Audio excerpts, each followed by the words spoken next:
दोस्तों मेरे को एक जूसर है,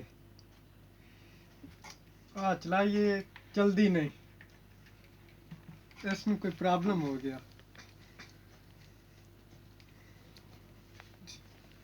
इसका नाम है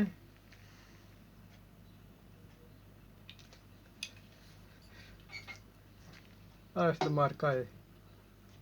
ਅਸੀਂ ਨਾ ਇਹਨੂੰ ਖੋਲਦੇ ਆ, ਮਸਲਾ ਕੀ ਹੈ ਇਸਨੂੰ ਸੋਚ ਲਾ ਕੇ ਚੈੱਕ ਕਰਾਓ। ਸੋਚ ਲਾ ਦਿੱਤੇ, ਕੋਈ ਨਹੀਂ ਚੱਲਦੀ। ਹੁਣ ਮੈਂ ਇਹਨੂੰ ਖੋਲਣ ਵਾਲੀ ਅੱਖਾਂ ਦੇ ਸਾਹਮਣੇ ਖੋਲਣ ਵਾਸਤੇ ਪਹਿਲਾਂ ਪਿੱਛੇ ਪਾਕੀ ਜਿਹੜੀ ਨਾ ਇਸਨੂੰ ਪਟਣਾ, ਪਟ ਕੇ ਤਾਂ ਸਾਈਡ ਤੇ ਰੱਖਣੀ ਆ, ਵਿੱਚ ਇਸ ਤੇ ਪੇਚ ਲੱਗੇ ਹੋਏ ਨੇ। ਅਸੀਂ ਹੁਣ ਇਹਨਾਂ ਪੇਚਾਂ ਨੂੰ ਖੋਲਾਂਗੇ।